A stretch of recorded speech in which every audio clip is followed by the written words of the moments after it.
ഞാൻ കഥ പറയട്ടെ. ഒന്ന് ഇരുന്നാലോ കഥ പറയാൻ? ജീവിച്ചിരിക്കുമ്പോൾ ആരും നമ്മെ അംഗീകരിക്കില്ല, പക്ഷെ മരണശേഷം പ്രതിഭകൾ കിട്ടും എന്നൊരു സിനിമയിൽ ശ്രീനിവാസന്റെ കഥാപാത്രം പറയുന്നുണ്ട് കേട്ടോ. ഏത് സിനിമയാണെന്ന് എനിക്കിപ്പോൾ ഓർമ്മയില്ല. അപ്പം ഞാൻ ഈ സന്ദർഭത്തിൽ അതൊക്കെ ഓർത്തു പോവാം. അപ്പോൾ അദ്ദേഹം ജീവനോടെ ഇരിക്കുന്ന സമയത്ത് ശ്രീനിവാസൻ എനിക്ക് ഒരു സിനിമാ നടനായിട്ടുള്ള തിരക്കഥാകൃത്ത് മാത്രമായിരുന്നു. നല്ല കഴിവുള്ള, ഭാവനയുള്ള, നർമ്മബോധമുള്ളൊരു മനുഷ്യൻ.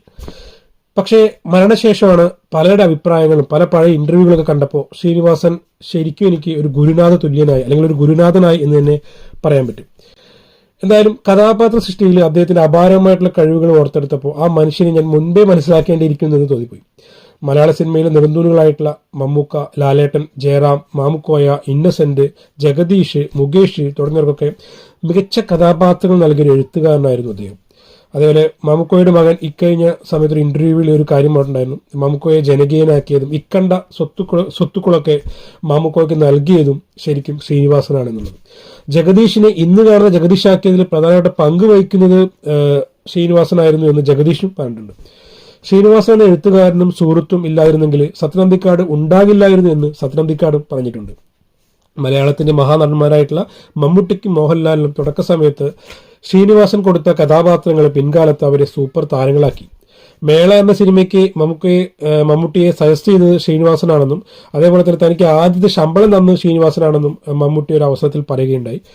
ഓടരുതമ്മാവ ആളറേം എന്ന 1984 റിലീസായിട്ടുള്ള സിനിമയിലും മുകേഷിന് പ്രാധാന്യമുള്ളൊരു കഥാപാത്രം നൽകാൻ പ്രിയദർശനോട് തർക്കിച്ചത് ശ്രീനിവാസനാണ് എന്ന് മുകേഷ് പിന്നീട് പറയുകയുണ്ടായി.